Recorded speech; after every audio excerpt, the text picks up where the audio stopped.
Check, sound check. Hello, hello. I'm live and I'm right on time. It's 3 o'clock.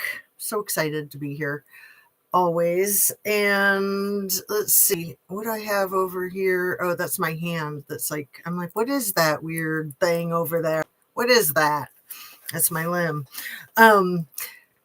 I'll give people a minute to find the live since I didn't really announce it until 2 or 3 minutes before starting.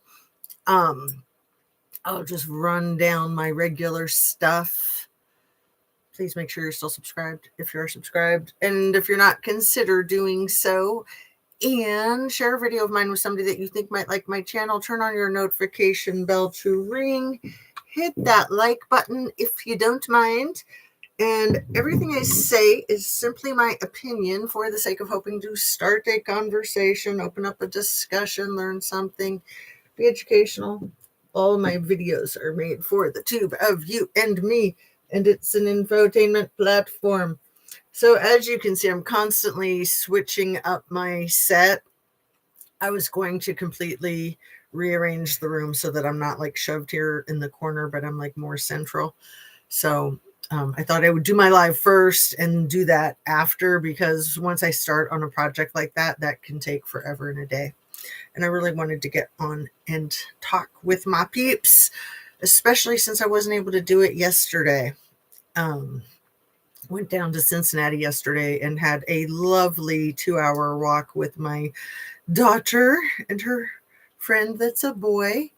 And then we got burgers, really good burgers and fries. And yeah, it was a long day. It was fun. And now it's snowing outside. So we were going to do it today, but then we changed it to yesterday so that we wouldn't be caught in this seriously cold weather. So as you know, I'm near Springfield, Ohio, sort of between Columbus and Tip City, which, isn't usually a place on the map that anybody mentions. It'd be more like between Columbus and Indiana or between Columbus and Dayton. But Tip City is in the news right now with a really, really sad situation. Ashley Flynn, who was basically attacked in her home. And it was it was like somebody, the alleged villain, tried to sell it as a burglary gone awry. And, as I've had time to process it, Caleb Flynn is the alleged villain who's been arrested, her husband. And it's just such a sad situation. The domestic violence is so heinous. We were looking at the domestic violence in Columbus just a month ago with the Tepe couple, Monique and Spencer, who were basically executed by Monique's ex-husband. And one of the weirdest things that I noticed was like the direct line between Columbus and Tip City, like very, very straight. Both are right off at Interstate 70. Tip City, to be more specific, is right off of 75. So right by the interstate exchange of 70 and 75. Tip City is a little bit north of there. And then 70 goes right through Columbus. So 75 kind of goes right through Tip City, but really Tip City's all like on the east side of 75. And it's a super small city. It's like the size of some people's high schools. It's 10,000 people. It's the size of the University of Dayton, which is a pretty small college. Anyway, I'm a dork like that. I like numbers. I like statistics. It just helps me kind of get a feeling for what's going on. Columbus is a pretty big city. I don't think it's 1 million people, but probably like between 500,000 and 1 million. I'm going to guess about 600,000 or 700,000. I could Google it, but it doesn't really matter. It's a big city. It's the capital of our state, obviously. And that's where OSU is. That's huge. And yeah, we won't get into all the Leslie Wexner stuff at the moment. So I noticed on the map how straight the line is between Tip City and Columbus. And I've never looked up the longitude and latitude of anything, but I looked up the longitude and the latitude of those two.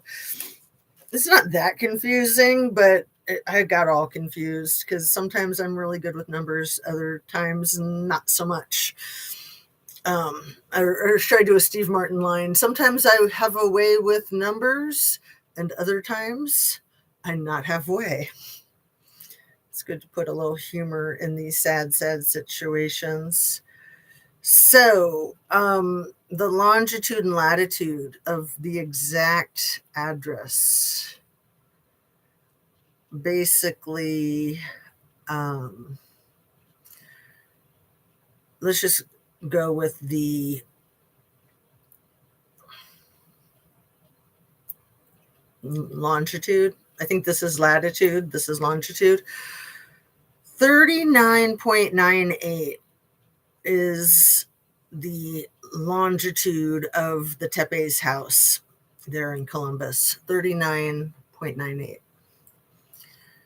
39.96 is the latitude of where the Flynns lived.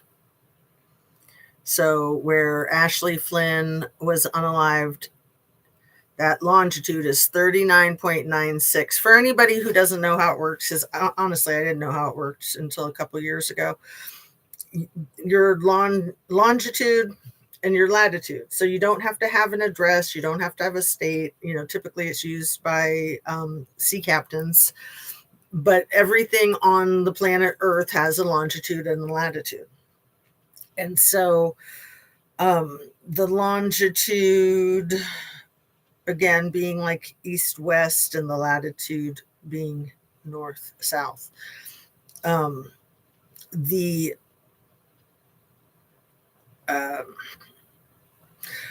not going to read out all the numbers. I'll skip the latitude and just stick with the longitude. So the longitudes are 0.02 apart, which is maybe a mile and a half. And I just thought, wow, that's extraordinarily similar. What is it about that longitude? And I'm not into astrology at all. I don't understand a thing about it. So, but I thought, my goodness, is there something going on, like energetically, with the domestic violence and these evil perpetrators taking lives? I mean, that's not something you do lightly. It's not something you do lightly. Obviously, the arrested in the Tepe case, Mike McKee, he talked about it. He threatened Monique during their marriage, which ended roughly 10 years ago. So he's been stewing on it for a decade before following through. And this guy, Caleb Flynn, was married to Ashley Flynn for about 16 years.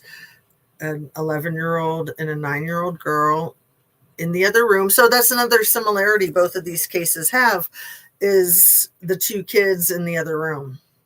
And in both cases, the kids to be unscathed physically. Obviously, they are hurt for the rest of their lives in all reality. But just very, very odd that they were two kids in the house that were in a separate room and uninjured physiologically. I mean, the emotional damage that is done will hurt you physically too. So that's something that I think is important to mention.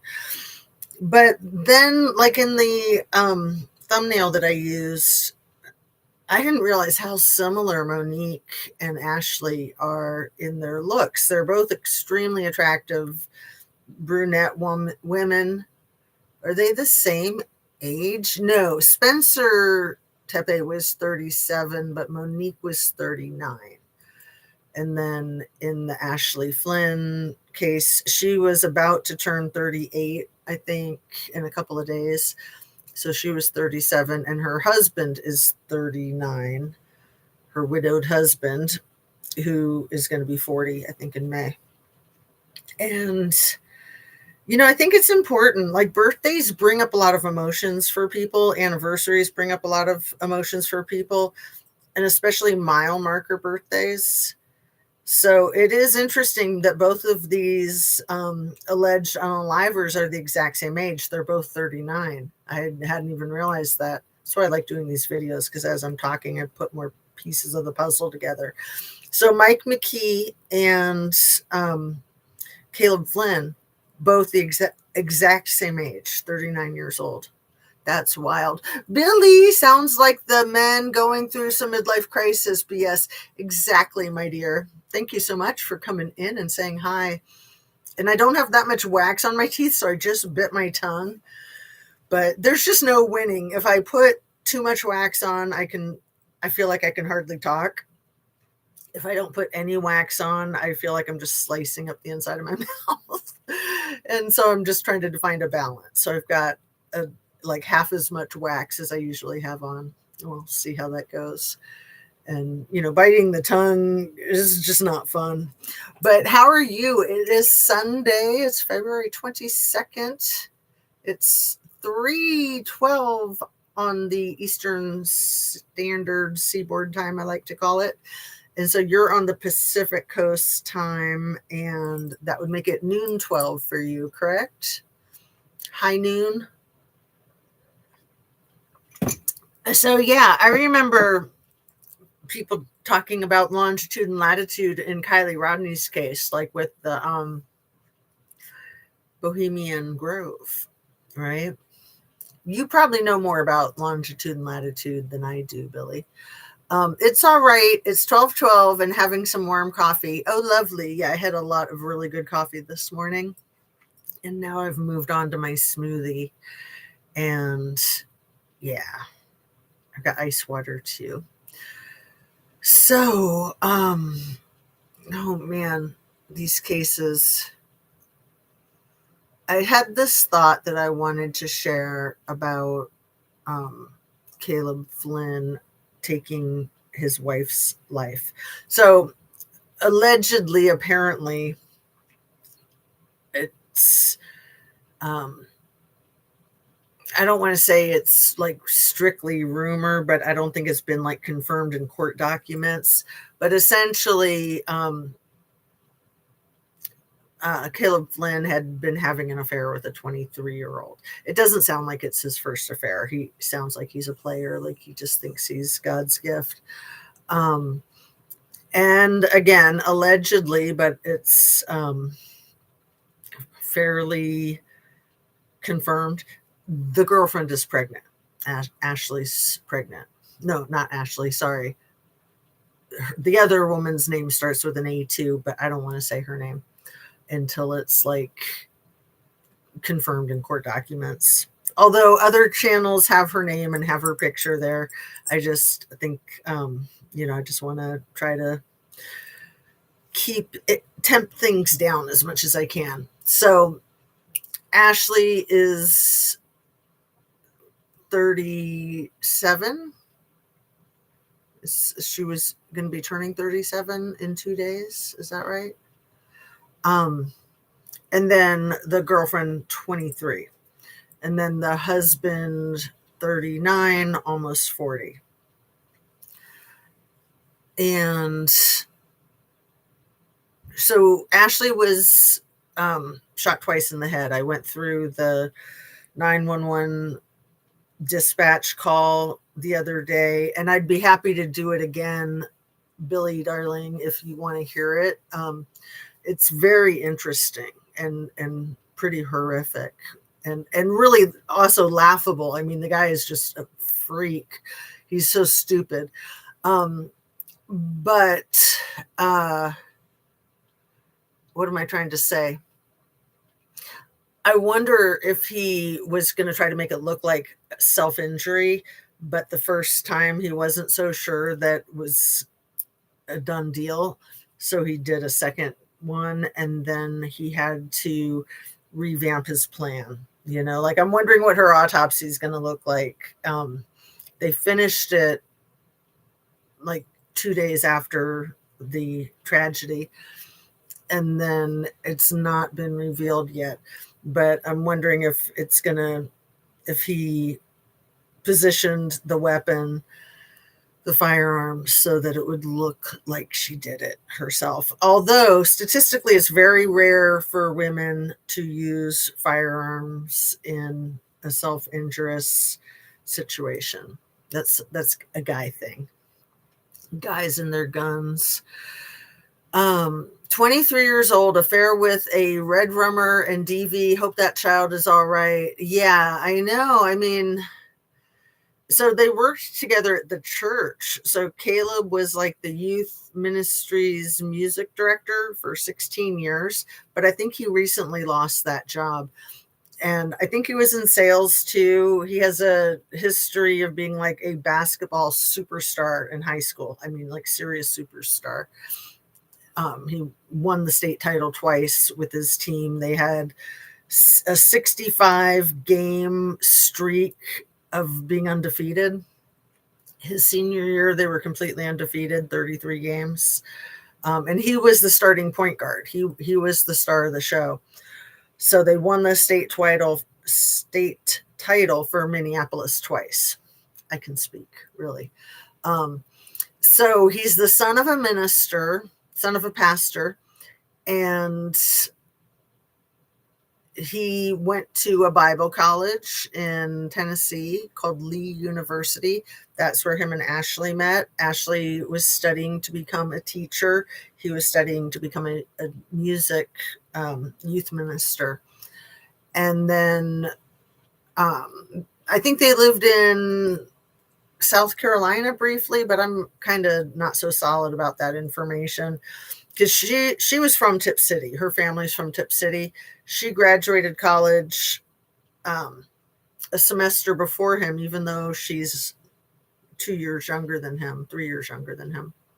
I think she's 37 now and is going to be 38, would have been 38 in a couple of days. And then he's going to be 40. So I think it's a 2-year age difference. So I don't know if he got his master's degree or why he was not finished. When she finished school, she moved back to Tip City because she wanted to be by her family. And then he caught up with her, and then they got married, I think, pretty shortly thereafter. I think they got married in 2010, and then 2013 was when he competed on American Idol, and he did well. I think it was like a funneling through 2,000 people. He got down to the final 28. He got one of the coveted golden tickets. He went to Hollywood, and then it was over for him. But again, that was 13 years ago. And then it sounds like for 13 years, he's just been married and then married with children, because the oldest kid is 11. So they would have gotten pregnant the year after American Idol. And he's been at the same job in the same town, wife and kids. And I think he was in sales, but I'm not sure. And it made me think of Scott Peterson, because, Scott Peterson sold fertilizer in Fresno area. And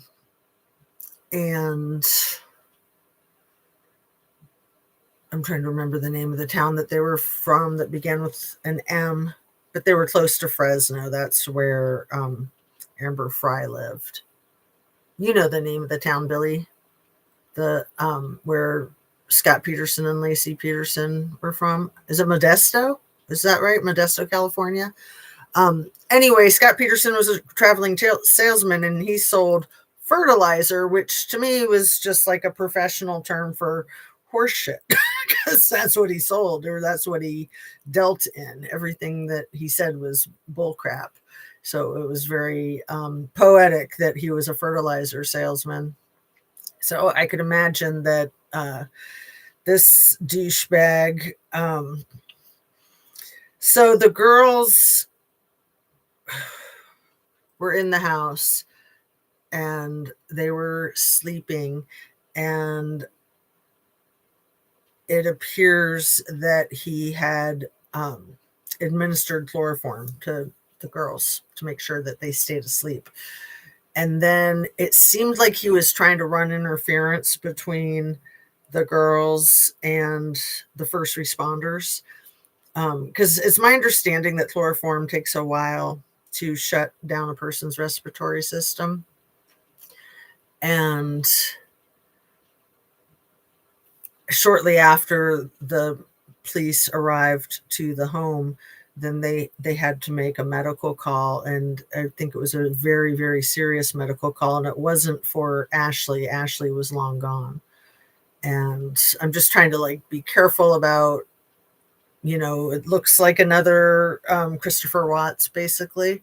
Oh, and I want to say that there's all this bad information on the internet. Like, we got to be so freaking careful, and I wasn't careful enough. And thankfully, I communicated with Paula Plunder about it, and she straightened me out. There was not a text from the unaliver to his mistress at 12:42 that said it's almost done. That's bullcrap, apparently. I had seen that in several locations, so I thought that it was accurate, even though it really didn't make sense. And so I was super glad that I found out from Paula that that was inaccurate, because that's huge. That's huge. If he had texted her an hour and a half before he called 911 and said it's almost done, she would be implicated. And I don't know if she will be or won't be implicated. I think it's too early to find that out. And apparently she's pregnant. So, I mean, she made a really bad decision. They worked together at the church. I think they were both youth ministers and both music youth ministers. I think that the church that they were at was fairly big. I mean, Tip City is a very big church town. It's a very big MAGA town. Like, everything about Tip City is like, if you were MAGA, it would be like your ideal, perfect MAGA town. But if you weren't MAGA, it's still a cute town. It really is. I got to give it to them on that. It's got a lot of character. And the best barbecue I've had anywhere, called Hickory River Smokehouse, I think is the name of it. Hickory River Smokehouse.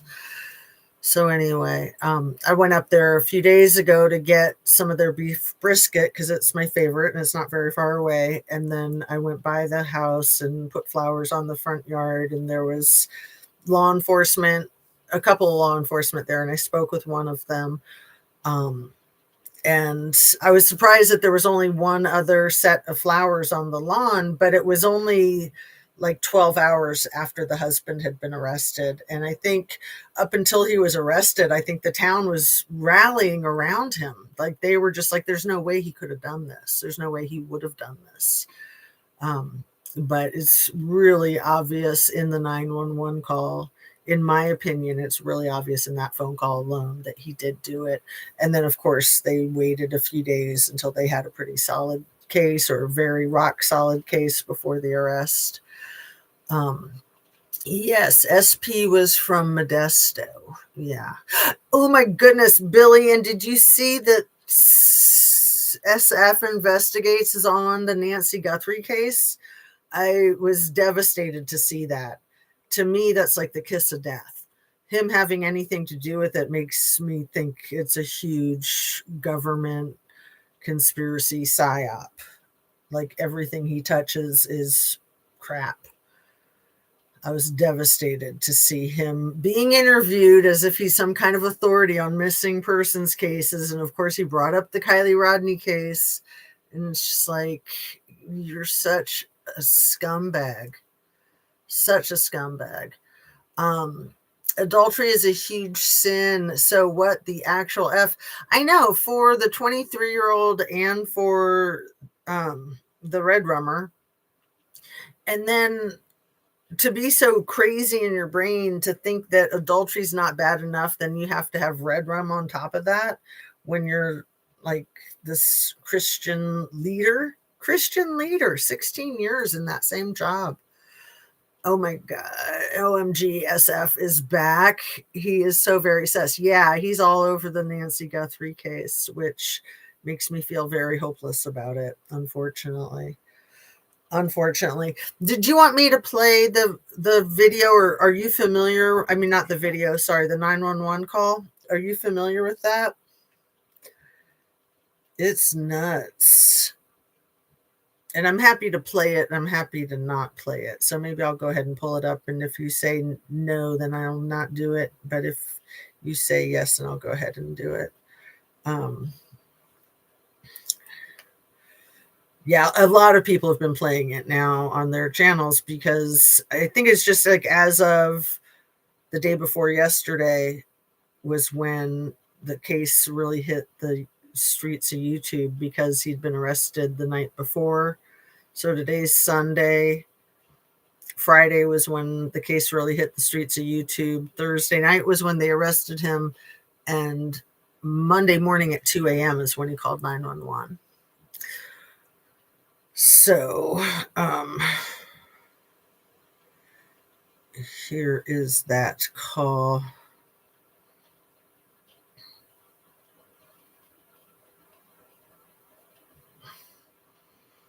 It's like a 5-minute call. Oh, and then there was a freaking shooter at Mar-a-Lago today. Did you hear about that? Like, give me a break.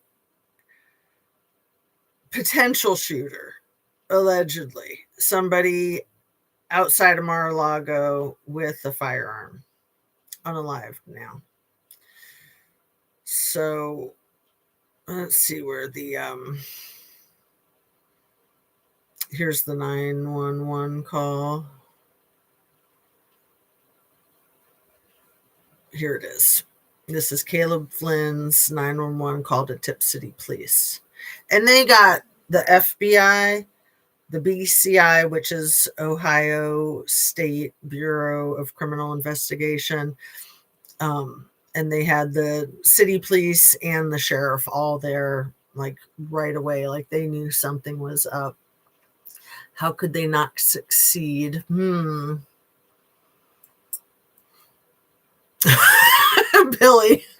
about the guy at Florida. Oh, you're so funny. So let me just play some of this and see what we want to see, how much of it we want to listen to. This is my note. Since I did break it down in my last video. Yes. Ha ha ha. You're funny. Okay. And let me just warn you, of all the cringe, this is like the king of cringe. This is really hard to listen to because it's so atrocious and it's like almost comical. He's completely hysterical. Like, I don't know. The dispatcher thinks he's a female the entire conversation, like all the way through the end. He thought the guy was a woman, even though he kept saying my wife. He thought that it was a woman who was saying my wife. So here it is. Miami County, 911. Oh my God, somebody broke into my home. Somebody broke into my home and got my wife. Are they still in there? I don't know. Okay, what's the address? 932 Cunningham Court, Pitt City, Ohio. Please hurry. Please hurry. What are you seeing? My wife is... Can you hear it okay? Shots to her head. Oh my God. Sir, please. Ma'am, I need you to take a deep breath, okay? Do you still see anybody in the house? No, the door to the garage is wide. So he said, ma'am, I need you to take a deep breath. Do you still see anyone in the house?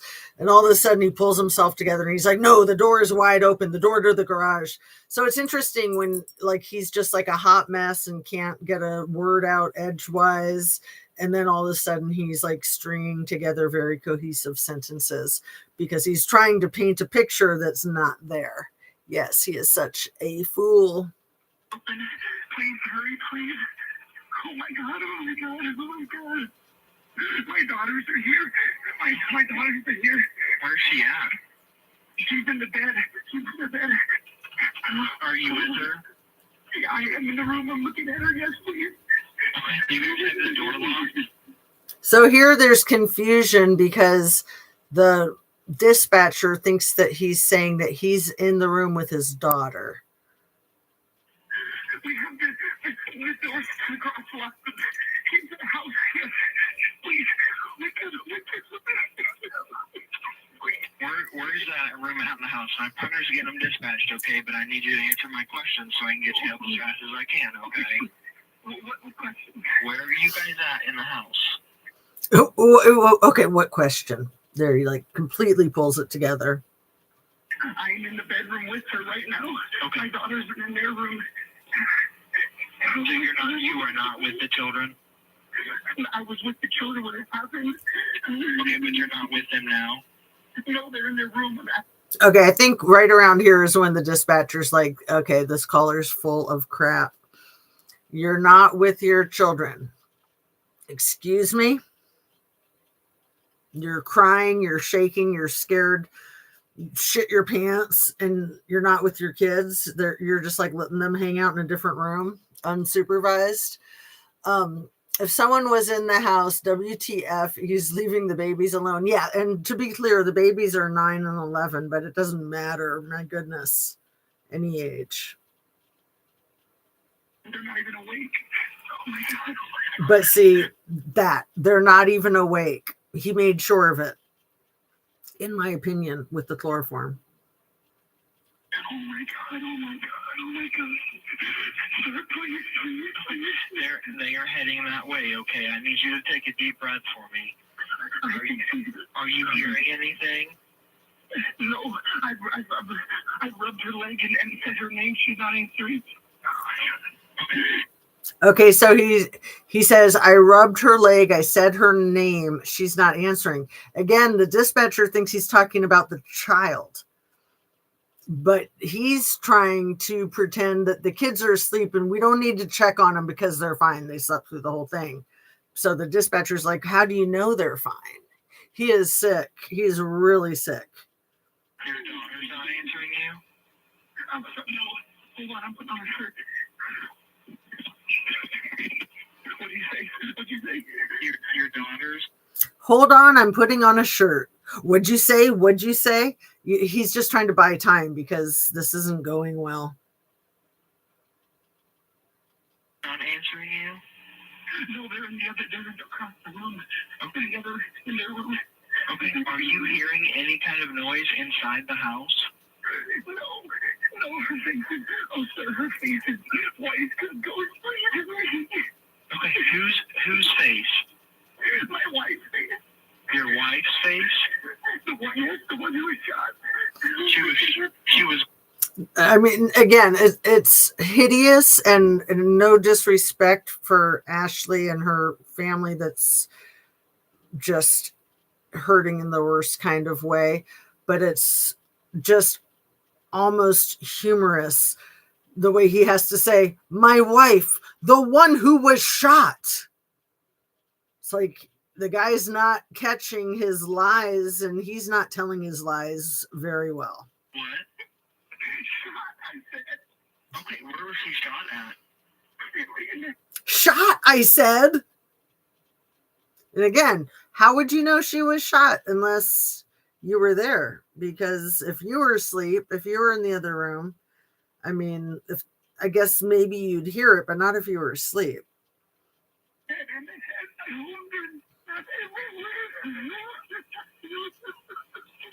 Okay, is she breathing? I don't think so. Ashley, baby, please. Oh my God, no, she's not. Okay, she's not responding to you? No. Oh my God.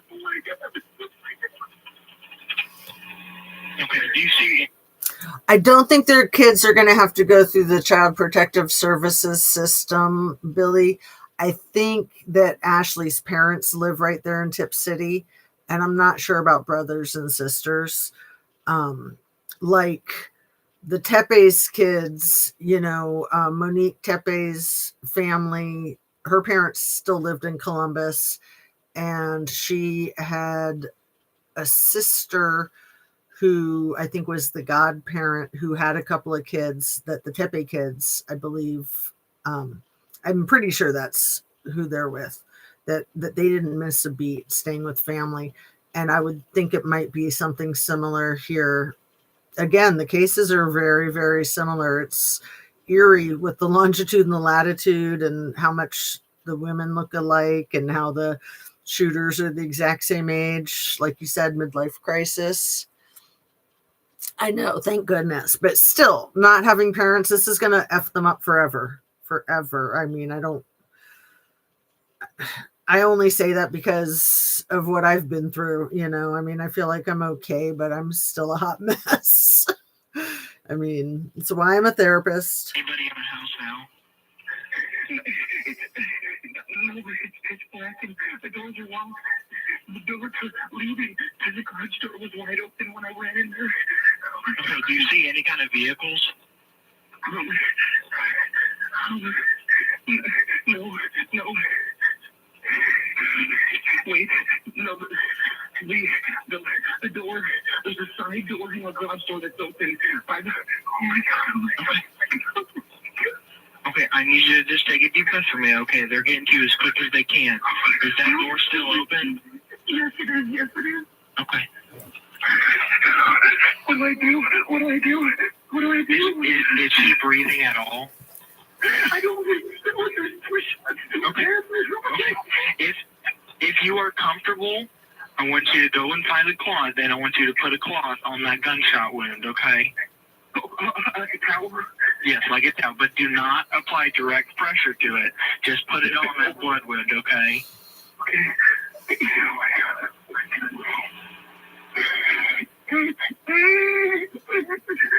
Okay, I need you to just take a deep breath for me, okay? I'm sure it's really hard for him to be like up close to what he just did to the woman that he's been with for well over the 16 years that they were married. I mean, that's his freaking karma. Okay. Just get that cloth and I want you to put it on that wound, but don't apply direct pressure to it, okay? They're going you as quick as they can, okay? I can place it on her head. Okay. Where are the juveniles? Are they okay? Have you checked on them? I haven't checked on them. Okay. Can you go check on the juveniles for me? The police is here. Okay. Can you go check on the juveniles for me? He says this at least 3 times in a row. Check this out. This is effing crazy. Oh, no, the police are here. He's just trying to distract. He's trying to prolong the amount of time that they're unconscious, in my opinion, so that they stay that way. The police is here. Can you go check on the juveniles for me? The cops just left. Okay, I need you to go check on the juveniles for me, okay? Did he say the police just left? They just left? But again, he's repeatedly saying, very, very specific instructions. Go check on the juveniles for me, which is weird in and of itself that you would have to tell somebody that. I mean, that's like human instinct. They're still sleeping. Okay, you still see them breathing? You don't see any wounds on them? No. The cop is pulled. Sir. The cop is here. Okay, I want you to... Okay, open the door for him so he can get into... Open the door for him, you moron. Okay, but he still thinks he's talking to a woman. And you can tell the dispatcher is just beside himself. He's just like, how stupid is this person that I'm talking to? And he talks to people in crisis all the time. So he knows something's way off. We're okay. He's coming to me.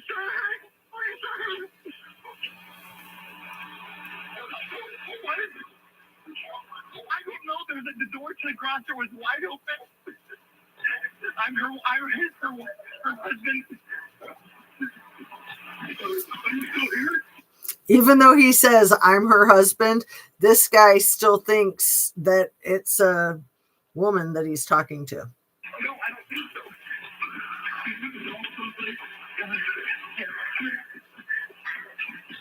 You'll hear him call her ma'am again and again.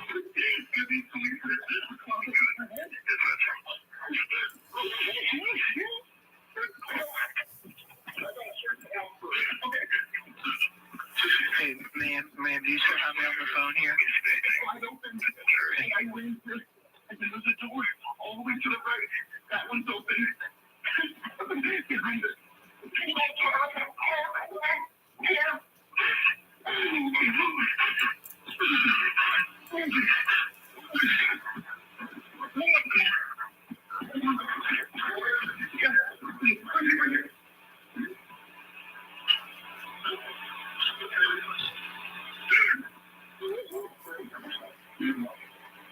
This is just about over, basically. I don't think there's much more. Oh, he just said to the police, they're in that room, they're still asleep. Again, he's continuing to try to run interference to prevent or at least delay the first responders checking on those kids.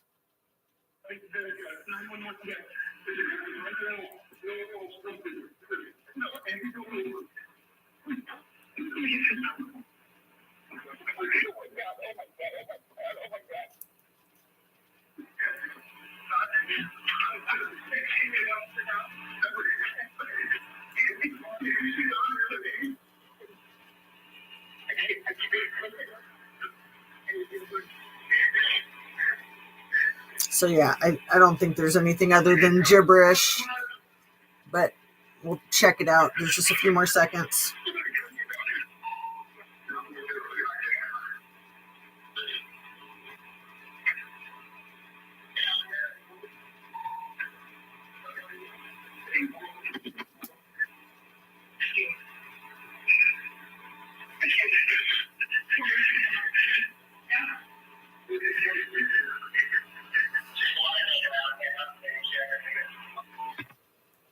So then the police call for medics, and apparently there was a need for an unconscious person, I believe, in respiratory arrest. So we can go ahead and play the judge speaking to him the night that he's arrested, or maybe it's the morning after. Yeah, I think it's the morning after. They arrested him at like 6 p.m, and then they arraigned him in the morning. And it's just like 2 minutes, and the judge is even more upset than you and I, Billy. Like, he is talking to this man. He knows exactly what this man did. And he, in my opinion, sounds like he wants to take him out by himself, like right now, and put him out of his misery. He sounds like Psycho. Hello from me to you, Tarot. Lovely to see you. Thanks for coming in. Coward Red Rummer. Yeah. So let's see if this is just very satisfying to listen to, honestly, because the judge is just like very clear with him, and he's just not having his crap. He's not amused at all. News now, a former American Idol contestant now charged with killing his wife, 39-year-old Caleb Flynn of Tip City, calling 911 just after 2:30 Monday morning, claiming someone broke into their home and shot his wife while his two daughters were asleep in their room. That's right. And today. And let me just remind anybody who knows, or anyone who doesn't know, let me point out that they live in a cul-de-sac. It's February in the middle of the night. no burglaries happen on cul-de-sacs because, you don't want to get trapped if you're the burglar. No burglaries happen in February in places as cold as Ohio. And burglaries typically happen in the middle of the day when people are at work, when they're not going to have to deal with people in the house, not at night. Flynn stood before a judge, now charged with Ashley Flynn's murder. WLWT News 5's Karen Johnson has more on the story from Tip City. 4 days after Ashley Flynn was shot and killed inside her house, the Flynn's home here on a quiet cul-de-sac in Tip City. Well, I'll just go ahead and play this anyway. Crime scene I thought it was the Caleb judge. Flynn faced a judge for the first time since his arrest last night. Mr. Flynn, you have several charges here. Count one is a murder charge. Caleb Flynn stood inside the Miami. So I wanted to play the whole thing, but can you hear it in the guy's voice? Caleb Flynn, you have a murder charge. But let me see if I can find the one that is just that. I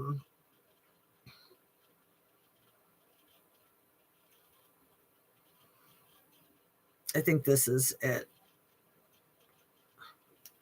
I might get canceled for saying this, but most of the emotional weight that you carry every single day is stuff that you were never meant to. We're learning tonight that Caleb Flynn, the husband of 37-year-old Ashley Flynn, has been arrested. Sorry, I'm just going to have to ask for what it is that I'm looking for. The arraignment hearing. Caleb Flynn arraignment hearing.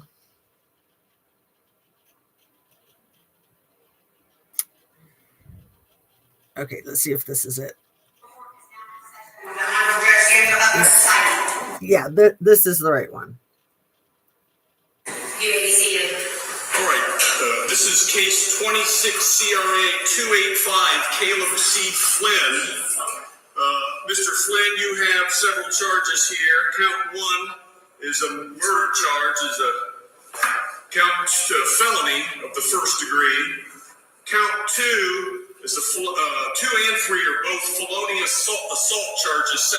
So I don't know if the felonious assault charges are for the poisoning of the I just hate to say it because I don't know. So I don't want to be putting it out there so specifically. I don't know if the two felonious charges are for the firearm that unloaded into Ashley twice, or if it's for the other two individuals. Let's put it that way. For felonious assault charges against the other two individuals that were in the house. Second-degree felonies.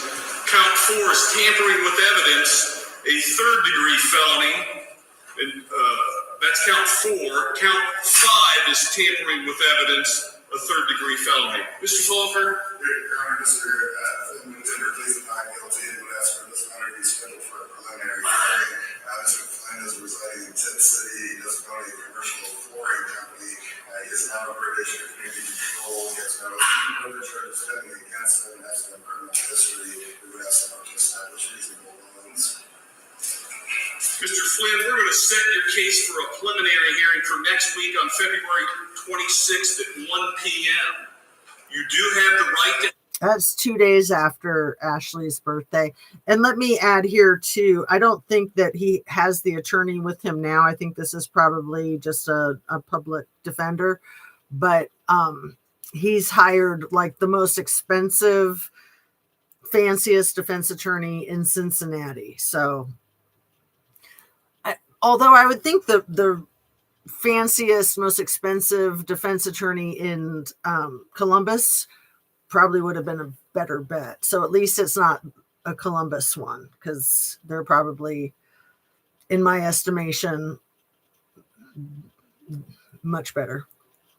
Just Columbus is like a very, how shall I say, it's on the uptick, where Cincinnati is kind of a depressed city, honestly. I mean, I love Cincinnati, don't get me wrong, but the best lawyers are probably going to be the ones in Columbus, if you're looking at it that way.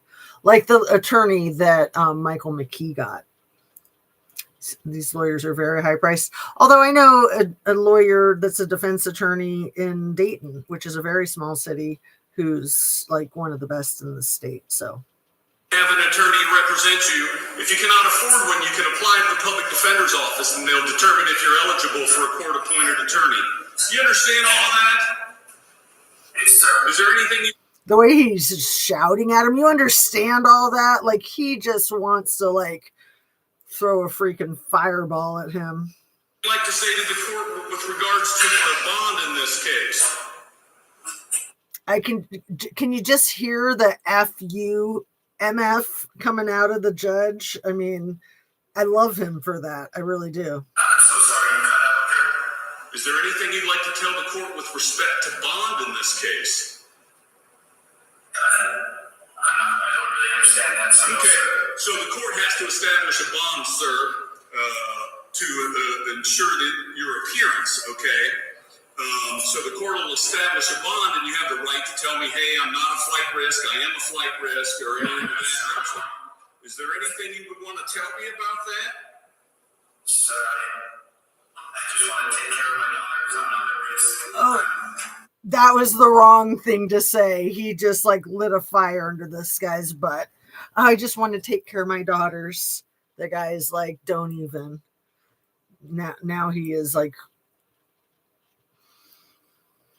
he was already lit. He's just incensed. Mm-hmm. I understand. Okay. Yes, sir. Well, the court is going to order a $2 million blanket bond in this case, covering all of your charges. Should you post bond in this case, the court will order that you be on pretrial services electronically monitored house arrest. Furthermore, the court will order that you will have no contact whatsoever, directly or indirectly through a third party, with the girls. You are not permitted to speak to them in any way, shape, or form. That includes electronic communications. You are not allowed to communicate through family members whatsoever. You understand all that? Yes, sir. Okay. Thank you. We're adjourned. Thank you, sir. File your taxes 100% free in the app. Okay, I'm done with your skanky mofo, rear end, behind. Yeah, you can just feel the anger coming out of that judge. I mean, he deals with dirtbags all day long, but not somebody like that who does what he did to his kids, even if he hadn't done anything with chloroform, allegedly taking out their mother, just that by itself. But then to summon their names and try to use them as a get out of jail free card, like, oh, I just need to go take care of my kids. Yeah, let me out of jail. I'm not a flight risk. OMG. Okay, let's move on. I can't take that guy anymore. But man, the similarities are just haunting, aren't they? Absolutely haunting. Much like just the fact that there's so much BS on the internet and that it's so hard to tell what is real and what's not real with AI. It's hideous. So it was just this morning, Billy, the first time I think that I've heard as large of a content creator as Keith Edwards. Is that his name? Keith Edwards? You know, he's like one of the best alternative mainstream alternative. I'm pretty sure it's Keith Edwards. Let me just look real quick. And he says that now there's evidence that Musk interfered with the 2024 election, I believe, in Georgia. Keith Edwards, like, his channel is huge. I think he has, I'm going to look him up. I think he has 1 million subs, like 2 million subs. Yeah, Keith Edwards. how many subs you got? Just 1.18. That's all. 1.18 million. Yeah. So he's got a huge reach, and the fact that he's bringing it into the discussion, not even like alleging that Musk interfered, but stating that the evidence has been discovered that Elon effed it up, and that the only punishment that they're thinking is like a letter of reprimand or something. It's like, what the F are you talking about? What the F are you talking about? Hey, Anna, darling, how are you? Yeah, Keith Edwards. Yeah. So, where do I start with the Trumpster fire? So, I'll reiterate, Anna, did you know that there was a guy outside of Mar-a-Lago with a firearm that was unalived by Secret Service this morning, allegedly? I think it was around 9 o'clock-ish, Florida time. And they said that he had just breached the perimeter of Mar-a-Lago, and that it's just, and the president wasn't there, but it's just so hard to keep anybody from breaching. Like it wasn't a failure on Secret Service's part that somebody breached the grounds with a firearm. It's like you can't have it both ways. It kind of sounds like it's a failure. If they actually breached the perimeter, then that's a huge failure. But the president wasn't there. The president was planning to go to watch like the Olympic ice skating, I think like the men's ice skating celebration or something, but he chickened out, allegedly. And so instead he's like doing something at the White House. I don't know, probably inviting Kid Rock over to cry in a beer with him or something. I don't know. Breached the grounds. Yeah. The perimeter. They kept saying just the perimeter. It's just the perimeter. And it's just such a big place. It's like impossible to keep the perimeter from getting breached by guys with firearms. It's like, really? Doesn't seem like it's that big, but it's the freaking president. And you got the White House, you got Washington, D.C. Like, that's really big, too. Like, do you let people breach the perimeter there with firearms? Sounds to me like somebody should be fired. But, of course, the people who fired at him and took him out, who neutralized the situation, they're all put on an administrative leave while it's under investigation. Like, really? Why don't you do that with your ICE agents? Seriously? That's what you're supposed to do whenever a firearm is discharged or even pointed at somebody, let alone discharged, just when it's deployed. When the firearm is deployed off of the holster, automatically the person should be put on an administrative leave while there's an investigation to make sure that they weren't jumping the gun, right? Sounds like BS. Yeah, it sounds to me like attention seeking. I think he's got Trump derangement syndrome. I think Biggly Piggly has the TDS and he's just dying for the attention. And he couldn't handle all the negative attention that he would have gotten if he showed up at the Olympics. So he's trying to get sympathy, just like he did during the campaign trail back there in Butler in the summer of 24. What was that? The day before the 2-year anniversary of his wife falling down a flight of stairs to her death. The day before the 2-year anniversary, he gets his earlobe, the lobe, that's the lobe. He gets it grazed by an AR-15 ammo, which AR-15 ammo doesn't graze. It explodes. I mean, not to be too graphic, but yeah. Oh, yeah. And they let out more alien files.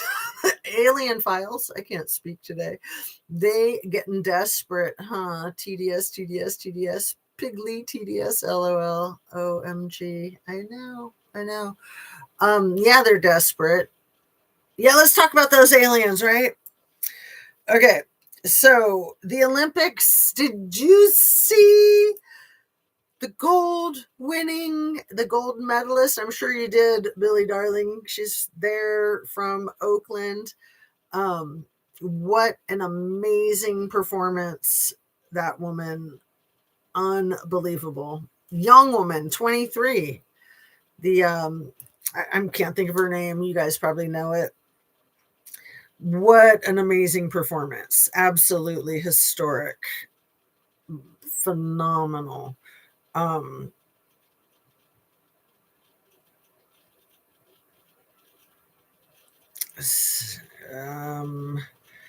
and yeah, just the history that this woman has and her family. Alyssa Liu, out of control cool. Like, just amazing. Absolutely amazing. If you need something to cheer you up from all this doom and gloom, just check out Alyssa Liu's skating routines. They're magnificent. Absolutely magnificent. I mean, the skating, I think, is always magnificent, but then you gotta love her sense of style. At first I thought she had braces, and I was like, oh cool, she's like me, she's got braces. And then I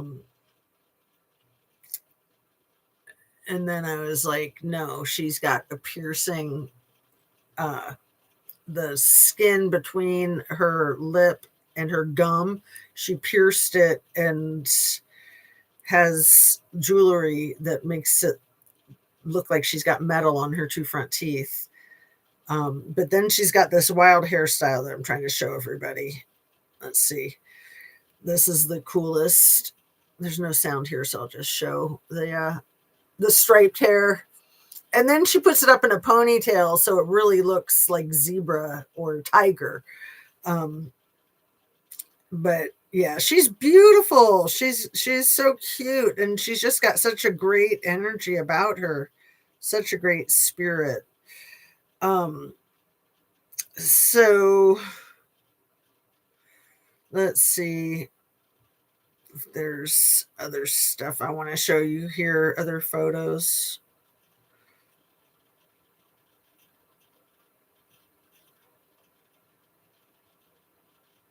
I don't think so at the moment. Well, I'll show you guys this one just for fun in case you haven't seen it. I was going to repost it. It's that horrible picture that we've talked about, that Andrew, who's not a prince, but it says, we must see this look on the face of every billionaire, politician, and sheik who thought they were above the law and beyond our reach. And I'm pretty sure we're getting that vibe from the source of the Trump derangement syndrome. Are we not? Yeah, she was so great. Yeah, and she lives in Oakland. She's from Oakland. Her father is Chinese and has just like a remarkable history. I think he has 5 kids, single dad, and they've just had to deal with a lot of political heat. I mean, he's had to deal with like the internment camps and things, and then he was under investigation by our government for the last couple of years, which like totally screwed with Alyssa's ability to skate and compete. So she overcame all that. I don't even know that much about her story yet, but I'm going to learn more. It's absolutely fascinating.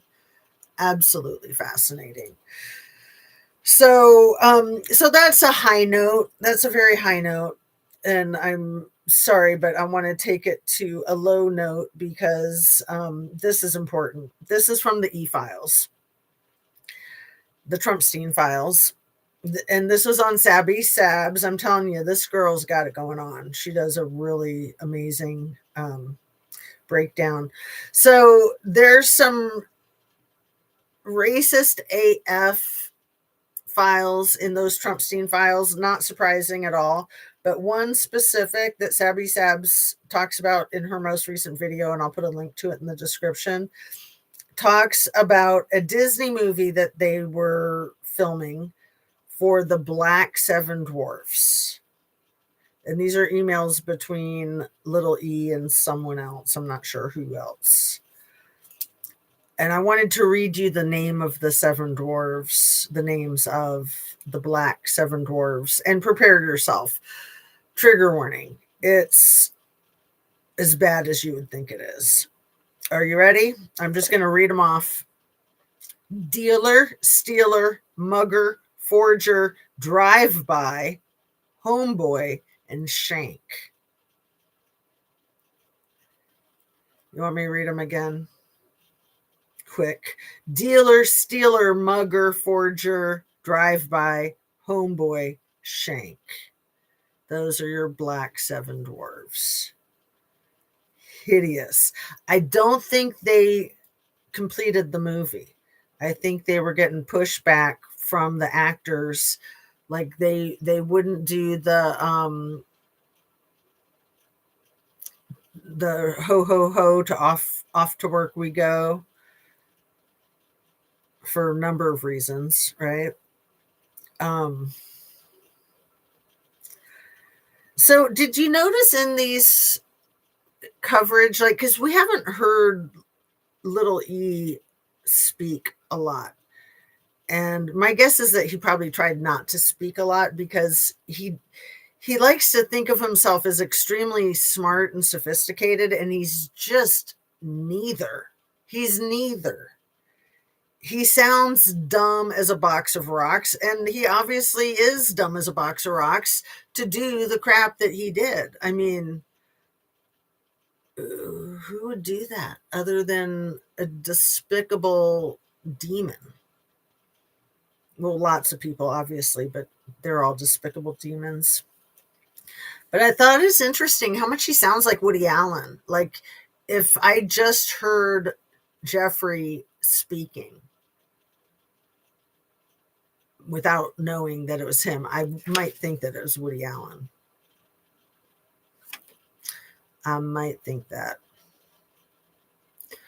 Okay, so let's go over to Arizona for a minute for the Nancy Guthrie case. I mentioned earlier how SF Investigates is now the expert on that case, and he is on it, which is extremely concerning, I'm sure, to some of you as much as it is to me.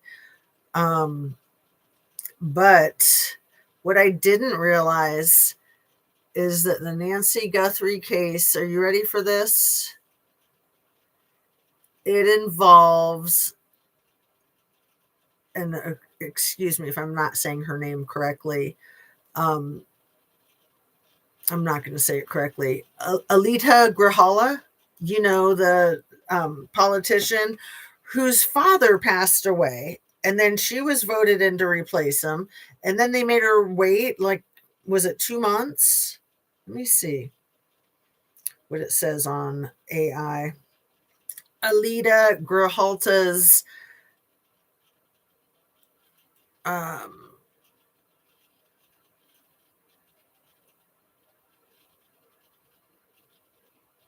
connection to the Nancy Guthrie kidnapping.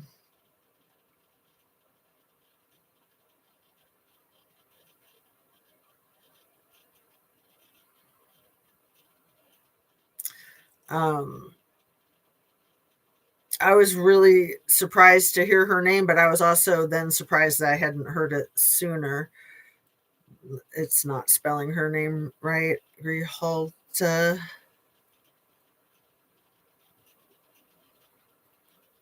Alahita. I'm sure I didn't spell it right either, but I might be closer than they are.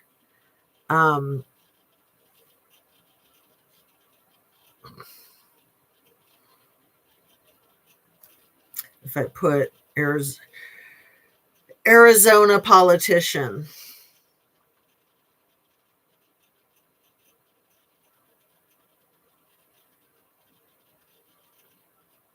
Oh, it's giving me a hard time. It doesn't want to admit the connection.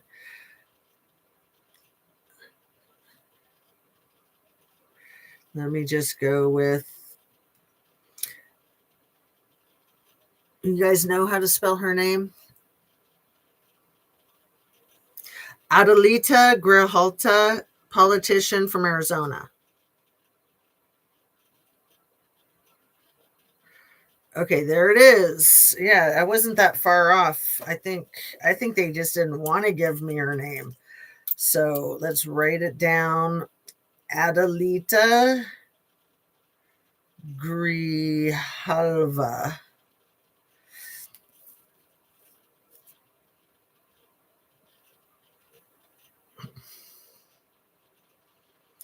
So she's the representative for Arizona's 7th Congressional District.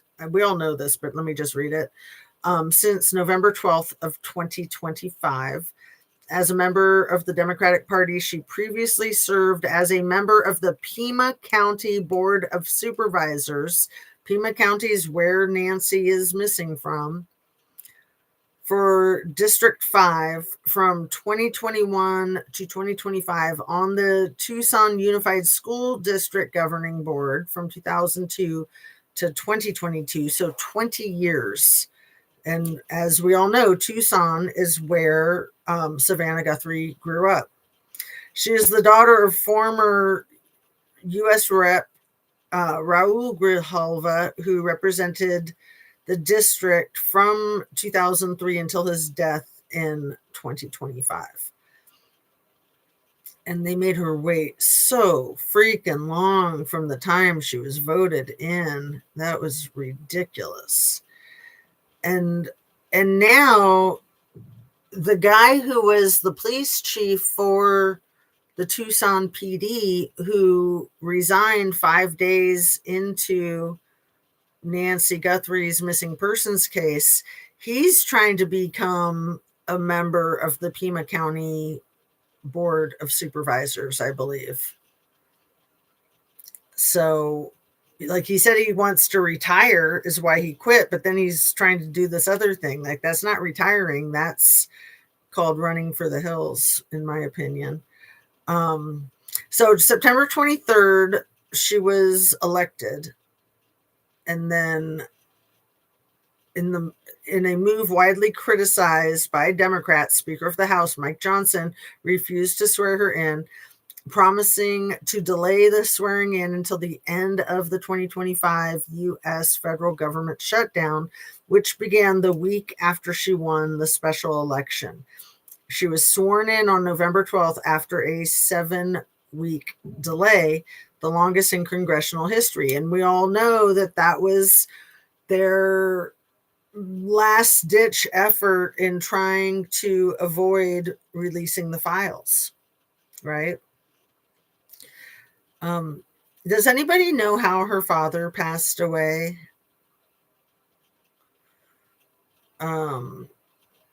And how old he was?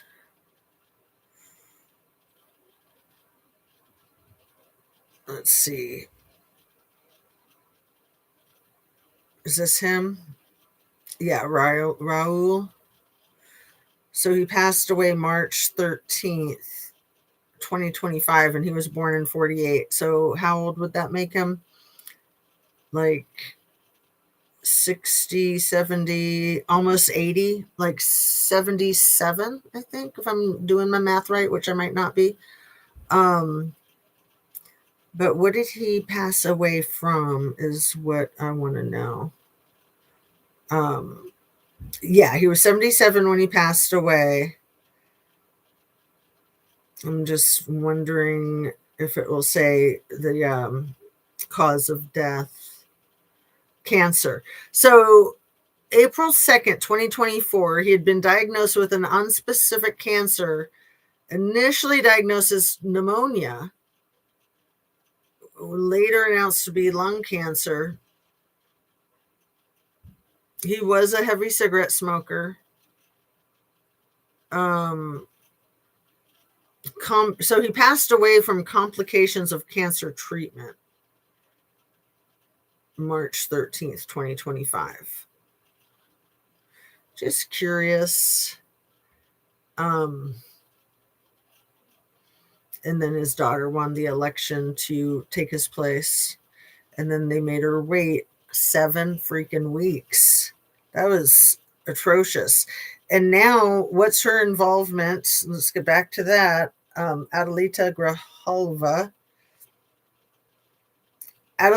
Grijalva's involvement with the Nancy Guthrie missing persons case.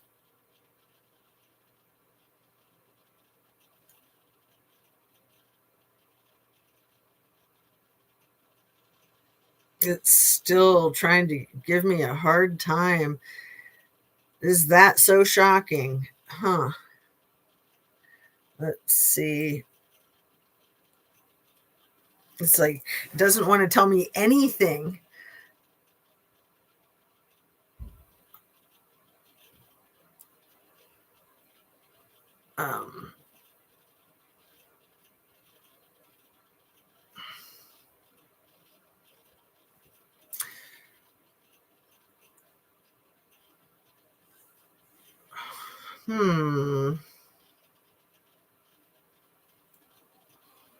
Oh, bye, Annabees. Nice to see you. Gotta run. Bye, both of you. Alyssa is so talented and love her hairstyle. Yeah. Pima County is whack. Sorry, I've missed so much of your... Let me see where I left off.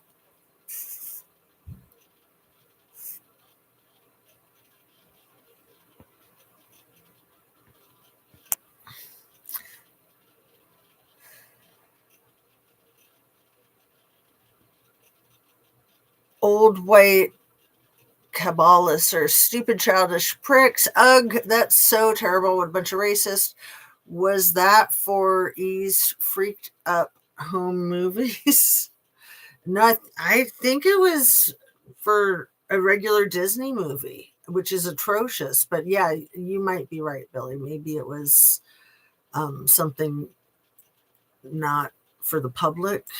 I'll have to check into that more. Racist, bigoted, misogynist. No, I don't know how to spell her name. Yeah, she's 20. Oh my goodness, the skater's only 20. Wow. And fantastic. She's figured out the key to success is letting go of the outcome and having fun. Exactly. Like, she is such a phenomenal skater because she's so relaxed, and you can see how relaxed she is. Like, she said she doesn't care if she wins. She's just there to have fun. And more importantly, to show off her art. It's like her own art form. And yeah, I mean, I don't know which is more important, the having fun or showing off your art. They're both very, very important. Probably the having fun part. The rings represent years. Oh, cute. Yeah, she's so symbolic, like with her MacArthur Park song selection. So symbolic. They are milestones. Pima County is whacked. Every year she adds a new ring on her hair. That is so cute. She's like a tree. Alyssa is so talented and love her hairstyle. Yeah, oh, she's just amazing. I love everything about her. And thanks for coming in, you guys. I'm not leaving. Oh, Anna, peace. I'm like, yeah, Anna's got to go. Oh, no. I thought both of you were out the door. So, yeah, thanks so much for being here, you guys. And even if you have to leave, that's fine. I mean, we're all so busy, aren't we? And me too. The dwarves sound like a dirty movie plot. Yeah, it's disgusting. It's absolutely disgusting. And Hey Ho was something that the actors weren't willing to say, and they weren't willing to sing to Off to Work We Go. So both of those phrases, let alone together, they were just like, yeah, that's not going to happen. E and his Snow White outfits. I think Maria Farmer painted loads. Yeah. The references to the Disney characters. And, Disney, I think Disney produced that movie, that crazy movie, What You Wish For. I know that it's on the Disney Channel and Hulu. So I don't know if Disney produced it, but I was like blown away that it was on the Disney Channel as well as Hulu. And it's like, what are they trying to let the cat out of the bag? Okay, so 4 days ago, Representative Grijalva held a press conference about the detention about ICE, urging the public and media to let law enforcement do their job. She criticized individuals on social media platforms for acting as investigators. Well, no, she was outside the detention center, but she was addressing the Nancy Guthrie disappearance. Her involvement in the case is limited to her role as a public official and her public statements regarding the investigation's impact on the community. She criticized individuals on social media for acting as investigators, stating that their interference was hurting the official investigation. I would argue that. I mean, first of all, we all have freedom of speech, freedom of press, but I do think that there is some interference. Like, I think TMZ is interfering. I think Ashley Banfield was interfering. I think Megyn Kelly were interfering. They were like all up in the case where they shouldn't have been, and saying real definitive things that weren't actually accurate. And they have a huge reach. So to me, it was like intentional interference. Like they're part of, and then Steve Fisher, like, put a freaking sock in his mouth. And yeah, social media content creators that are going to be irresponsible and say a bunch of effed up stuff, but asking questions, ask away. And if you're trying to prevent people from asking questions, it's almost like she's just trying to appease Biggly Piggly. It's like, of course, everybody wants to let law enforcement do their job if you can trust the law enforcement. But I don't think we can trust the FBI at all with Kash Patel at the helm. Zero. And I'm not so sure we can trust this Christopher guy. What was his name? Nanos. Christopher Nanos, or Chris Nanos, the sheriff of the county, Pima County. I mean, with the police chief, the other guy quitting 5 days in, that's a freaking huge red flag. Huge red flag. And why criticize individuals on social media like that are so small when you should be criticizing individuals like Harvey Levine on TMZ, who's in the Epstein files and Trumpstein files, and trying to run interference with all of the ransom letters going straight to his inbox. Give me a break. And then Ashley Banfield, also in the Trumpstein files. And then she like literally pointed to and named the brother-in-law, and not only said that she thought he did it, but that she knew somebody that was on the inside investigation and that they leaked it to her that he did it. Like, she should be put in jail for that, in my humble opinion. Like, and to me, that isn't just her running amok and being stupid. Like, that's contrived. Like, that's orchestrated. That's bullcrap. That's absolute bullcrap.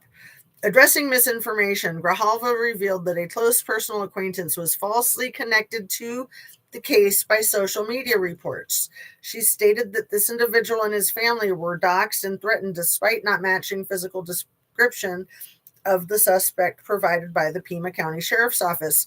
We are 3 weeks into this case, and we got nothing, basically. They're like, oh, well, we've had eyes on people and stuff. We've had stuff. I think it's a bunch of hogwash. I think it's a bunch of crap.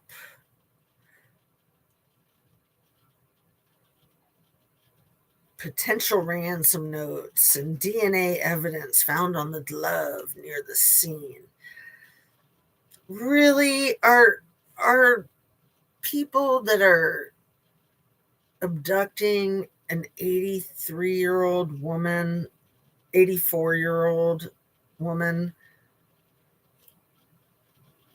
with that high of a profile, being the mother of someone as famous as Savannah Guthrie, are they really going to drop a glove?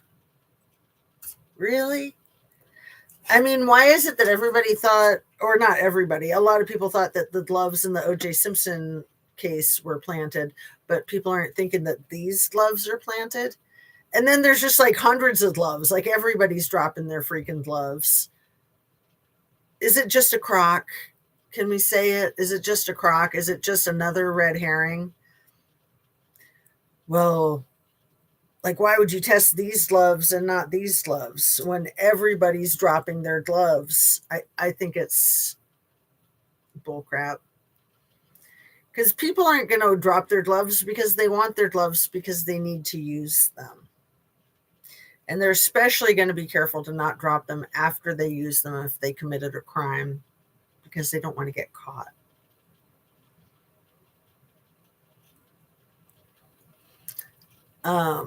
Let's see. She has a Snow White painting. I looked at Maria's portfolio. Isn't she so talented? Yeah, I was showing a bunch of her paintings in the last video. It was making me really motivated to figure out how to use CapCut and be able to pull that stuff up to show you guys more better than on my silly little cell phone. Yeah, you are correct. The dwarf sounds like a dirty movie plot. Yeah, absolutely. Have you all seen the paintings of Maria Farmer? So yeah, Billy, in the last video, I think I was showing some phenomenal paintings. Like, I've been paying attention to her artwork for like almost a year probably. And there's a lot more of her artwork that's released now on the internet, and it's phenomenal. Absolutely phenomenal. I looked at Maria's portfolio. She's very talented. Paintings, my typo. Yes, I saw her work. She's so talented.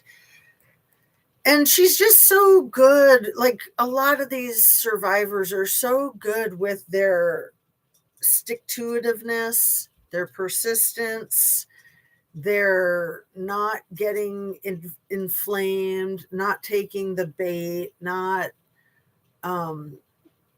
like they're being rage baited every step along the way, and they're just keeping their cool and they're just waiting it out. Like, I have faith that these women are going to meet their goal because they're so steady and persistent, and they're getting so much public support. So those two things, like, the public supporting them is imperative, but them being consistent and stable, also imperative. And they're all very professional. I mean, especially Maria Farmer and her sister Annie Farmer is Annie is a psychologist I think in Austin, Texas.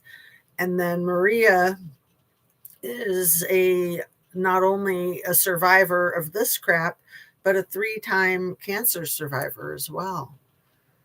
I mean, phenomenal perseverance, persistence, and tenacity, and true grit. I mean, these women, true grit. She has a Snow White painting. Oh, I will have to check that out. I can Google it right now. That's why I creeped out after hearing E's plans for the dwarves. Yes. Yes, absolutely. Disney kink, so gross. I'll have to look it up. Thanks, Billy. Banfield needs to be sued for defamation, doesn't she? Absolutely. I mean, that was unreal. Because even if he was actually the guy who did it, leaking information on a huge platform like that was leaked allegedly from somebody in the investigation, that's absurd. That's completely absurd. Like, she should be smacked down. She should be taken off the air forever and ever and ever. But she won't. She won't. And she's a freaking idiot. Let's see. What was I looking up? The Snow White painting that Maria Farmer did. Snow White painting by Maria Farmer. Oh, there it is. Anna sent it.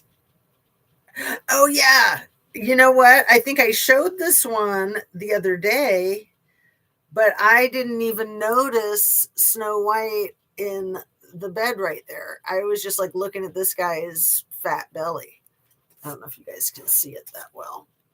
So there's, how sad.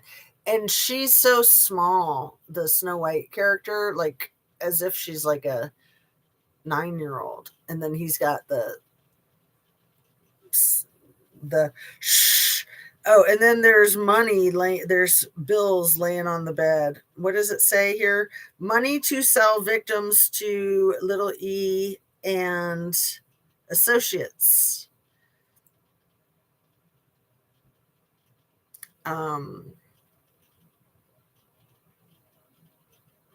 Yeah, it's fascinating when people put words in their artwork, isn't it? Thanks for sending this, Anna Bees. I want to, it looks like there's a little stack of them, or is that the only one? And then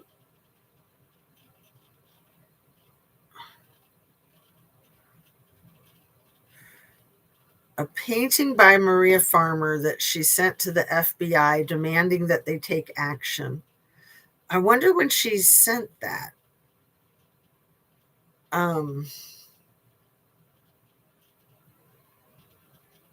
Let me see.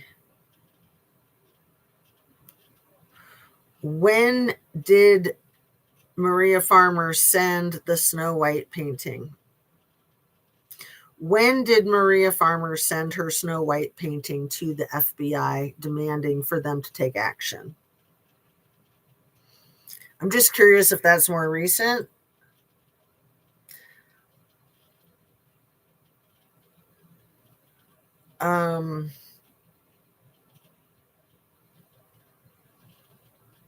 It doesn't say. It says, August 26, 96, when she reported the assault to the FBI. And then remember, Little E and Jiz stole photographs, not just of Annie, who was 15, because Maria was like in her early to mid 20s. She had nude photographs, I think, of her little sister Annie to use for her artwork. And then they have an even littler sister. I think she was 12 at the time. They had not mentioned her at all until recent. And then they, of course, Jiz and Little E were trying to get to the littlest sister too. So yeah, I don't think it's going to tell me about when Maria sent the Snow White paintings. Let me see. Maria Farmer, Snow White painting.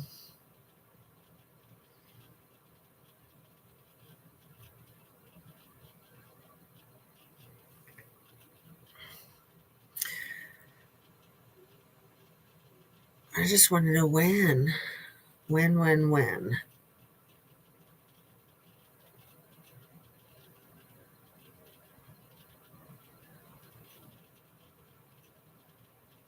I'll have to look more into it later.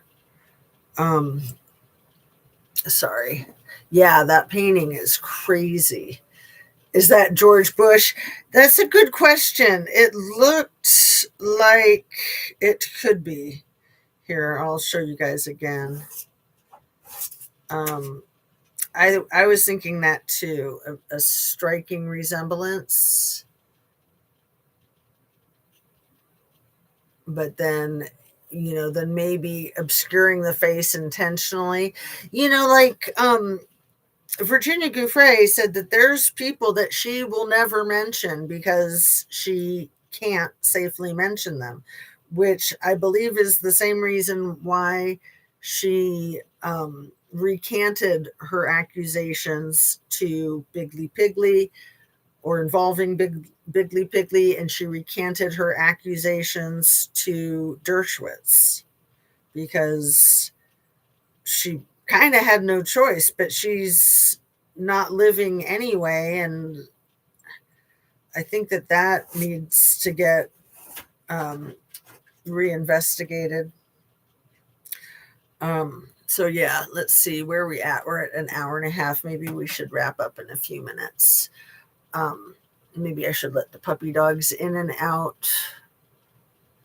That painting gets to me. Yeah, it's really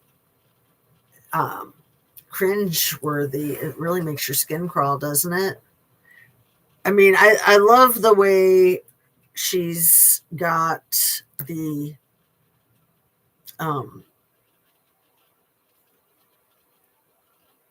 let's see, use Anna's text picture. It's better because it shows like what's on the table. What else is on the table?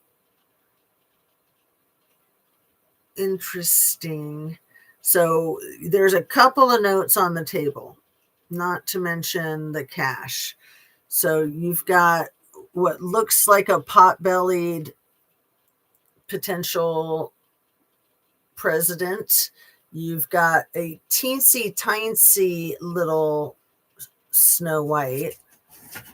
And then the way she's in her frame, it's kind of like it's maybe a mirror image. And then, yeah, it is a mirror image because then like this yellow thing that's on the table in front of him is also in the image. So you got the money. Oh, sorry, I'm not showing it to you guys. There. I'm looking at it myself.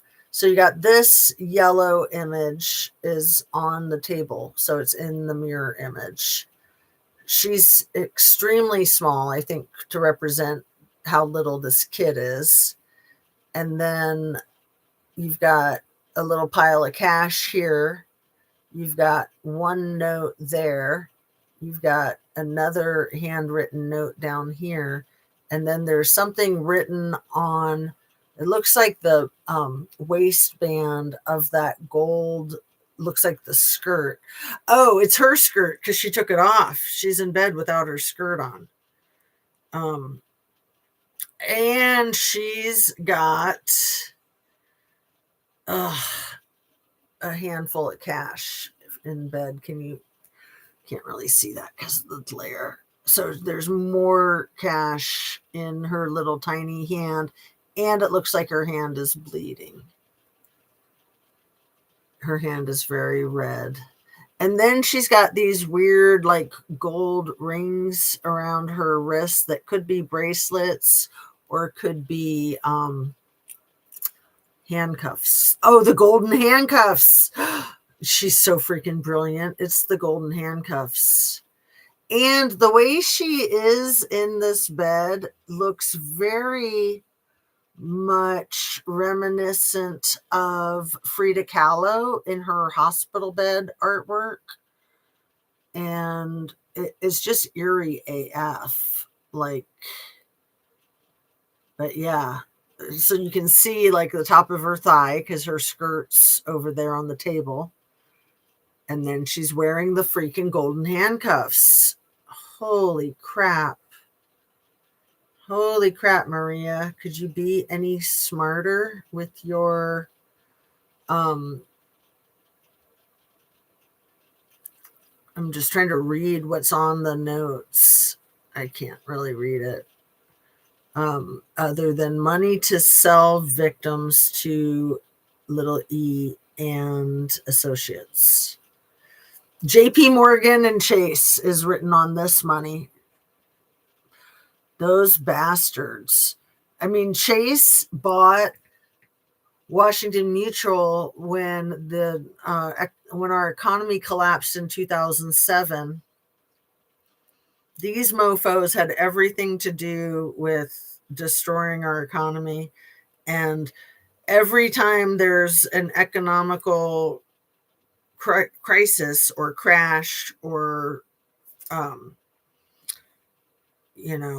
like depression or recession, those things pile up on each other. And eventually it's like going to destroy democracy, which I think is absolutely the goal. One second. Let me let puppies in and out and then finish up with you guys.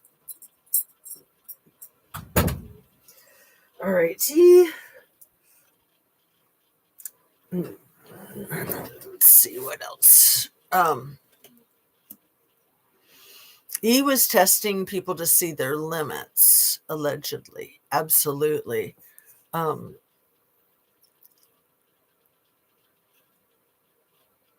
What did I miss? He had many more weird costumes for them. Well, yeah, even like the stories of him having his girlfriend dress up as a nurse with another chick and walk with him down the streets in New York City to go see El Presidente at the Trump Tower in their little nurse costumes. Freaking weirdo. It's just sad that, he's obviously got too much time on his hands, right? And here I was going to spray my perfume. Oh, I didn't show you guys that we got it. It came in and it works. Because remember the one that I had that didn't work and I had to peel the top thing off. And then I finished it like a day or two before this finally came. So thanks again, Billy, for your hot tip. And I'm going to try to get more of it from World Market. They have one in Cincinnati and I think 2 or more in Columbus. So it's exciting. I love this stuff. For anybody who's interested, there's a picture of it in my community post, and it's Bergamot, suede, and vetiver. It's called Citrus Drift, and it's so good. And it says you're supposed to like spray it in your hair and on your skin. I love it. It's so refreshing. And now the fake dwarf movie, dirty movie, perhaps, but I have been through these files too much. Ugh. I know they really make you sick. I mean, all of this rot of humanity. And then, it's the crimes against humanity. So that's what all the e-files are being categorized now formally as crimes against humanity. And then it makes me think of the Cards Against Humanity at the very beginning of Kylie Rodney's case that then got brushed aside. Remember the Cards Against Humanity? And that is all about like SA and other crimes against humanity. It has a very, very SMEX component to it. Because I've looked at them. I've looked at them in real life. They're pretty heinous. Let's see. Definitely testing people to see their limits. Allegedly, it's Jess Stanley. Jess is that one of the victims that's very outspoken, who was a dancer? I know her name is Jess, but I think that's her last name. Let me see. And she's one of the few that was not underage when it happened, but it was still great. Jess Stanley.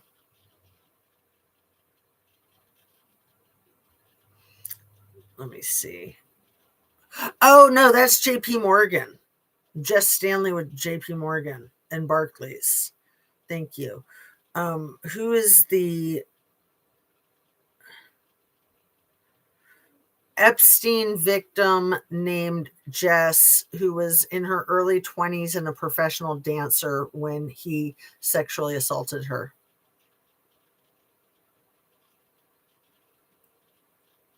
Jess Michaels. Yeah, she's also one of these. I mean, all of the survivors that have spoken out publicly are phenomenal, every single one of them.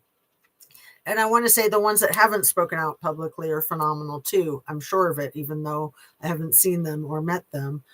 I mean, it's just so sad the way these people have been so damaged and insulted and injured, so injured.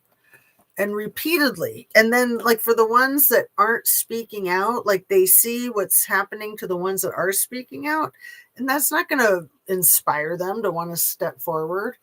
I mean, it has, I think, a couple of them, but for the most part, it's just going to make them want to retreat even more, understandably so. Looks like he beat her up with those cheeks. Yeah, thanks for saying that, Billy. Yeah, the cheeks are like way too red. And then the hand looks like it's been like crushed. I think it was the painting that little E bought when he first met Maria, painted a girl on a couch. Yes. I showed that one the other day. And the guy in his underwear, a girl on the couch and a man in his shorts or boxers in the doorway. I think Maria told him that it was her little sister. Oh, it probably was her, like a rendition of her little sister. And it looks like it could be him in the picture, but I think she painted it before she met him. And that was how she met him, was he purchased that from like her senior thesis art show or something. But I started to talk about it in my last video. The New York Art Academy, or wherever it was that she was getting her master's degree in fine art, they took a lot of donations from little E, and they really served him humans, young humans. They really did. And they've been called out and they've denied it up and down every which way. But no, they absolutely had a reciprocal relationship with him. He gave them lots of money. They gave him access to all of their art students. So then he could do his little game of like, oh, you want to be a big successful artist? Well, I will buy some of your paintings and I will have my rich friends buy your paintings. You just have to come to the island, right? And then the golden handcuffs. He said he wanted to meet her little sister, right? The 12-year-old. I mean, they did get their hands on Annie. The way they did that too with Annie was they told her and her parents that it was like this camp that they were doing at Zora Ranch, and that it was like a bunch of kids her age. And then she gets there and it's just her and those two, like absolutely effed up. All of the photos of Annie around that time, she just looks so wounded and so traumatized.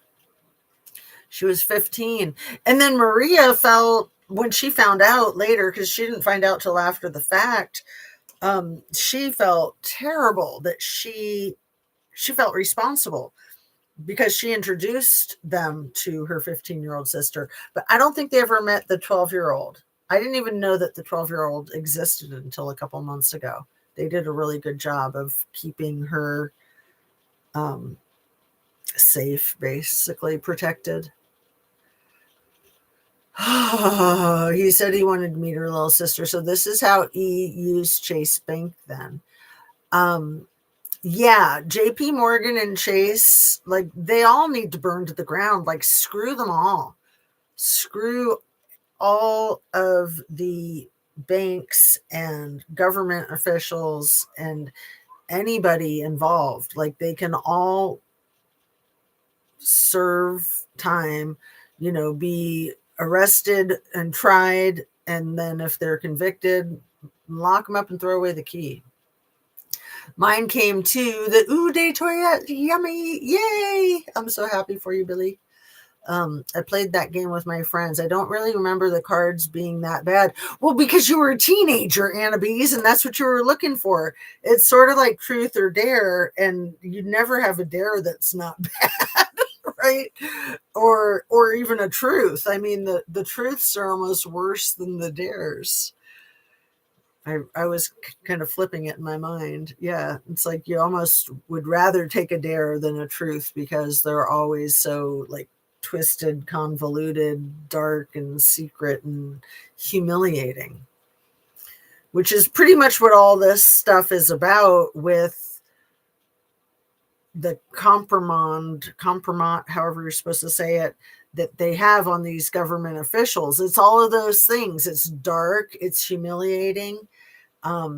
It's much like truth or dare. You know, it's embarrassing. It's secretive stuff that you just don't want anyone to know, and therefore they can control you with it. Imagine the dirt that BB and Daddy Vladdy have on Biggly Piggly. Imagine the dirt that they have on him. And you know they share files. I mean, they have all the freaking Trumpstein files and then some. Millions, hundreds of millions of documents, or maybe 100 million documents. Who knows? Like that's not enough, right? Like what we've seen, the 2% allegedly that, I mean, not that we've seen it all, but that's been released. Like that's not enough. The freaking beef jerky's not enough. The cream cheese not enough. Like, come on. Like, what the F? Like, let's deal with it already. Authorities, give me an effing break. Gross. I won the game. What I remember was one about Freud. I really can't remember what else. That's funny. Freud. Like one of the biggest things about Freud is the death wish, you know, his belief that everyone to some degree has a death wish. And that's why they'll do things like bungee jump or be friends with somebody like Little E or hang out with somebody like Biggly Piggly. And then, of course, like the worst thing about Freud probably is the Oedipus complex. The Oedipus, and I forget the inversion of it, you know, that every child has a fantasy of seducing the parent of the opposite sex, which is just bullshit. Like that was literally his cover of his discovery that many of these histrionic, crazy young women that were his clients or patients, as he learned that they were essayed by their fathers a lot of the time, he went public with that discovery. And he literally had rotten food thrown at him when he presented this publicly in Italy. And I'm trying to remember what town in Italy. I should know. But, you know,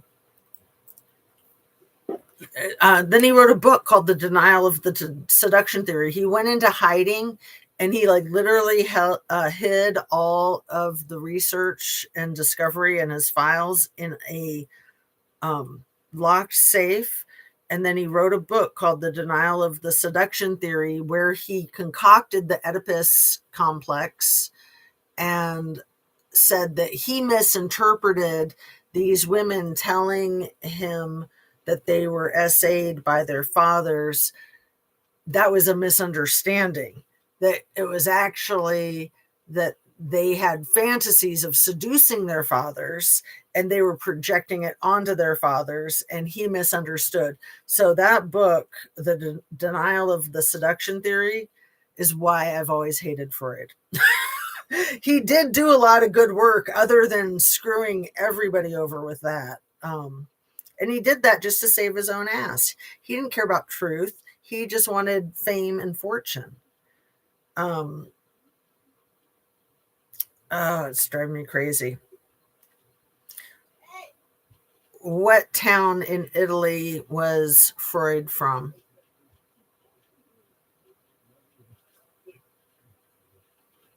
Well, that's not the one. It was Vienna. Vienna is where he did the presentation, where they threw food at him. So, and then his whole thing about like his theory that everybody's bisexual and that everyone's born bisexual and then they're socialized into heterosexuality. And again, I think he's projecting. I think he was bisexual and he tried to put that on everybody. And, I'm sure there's some truth to it, but it's more that he just couldn't deal with himself, in my opinion. Just like Little E, Bigly Piggly, Daddy Vladdy. Like, don't they all seem like Magic Mike and Benny Johnson? Like, they're all closeted. Vance, JD Vance, and I mean, Peter Thiel isn't closeted, but Lindsey Graham, like all these MFs are closeted and they just can't freaking deal with themselves. And then I think they act out with the abuse of some of these cases of the SA of the young girls is because of their own self-loathing. Like they can't grapple with the fact that they have homosexual tendencies.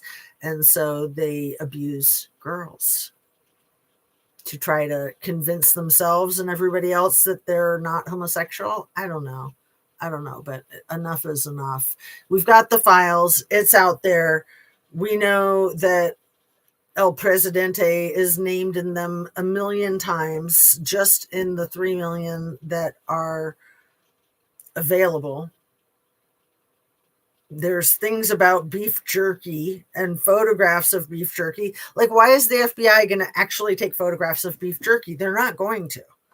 They're not going to take photographs of beef jerky, and then they're not going to put them in their freaking files and then,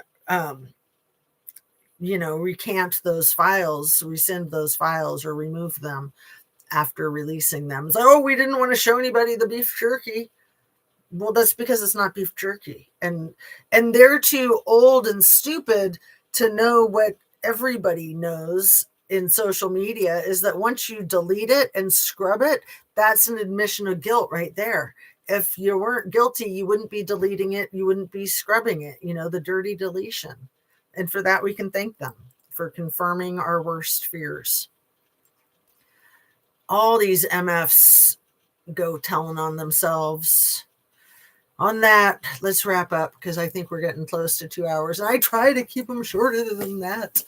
I love you guys. Thanks so much for being here. And, I just reread your comment, Annabise. He said he wanted to meet her little sister, and I read it with MEAT. Like, because I think it's important to keep that in mind, that was their game. That was their goal was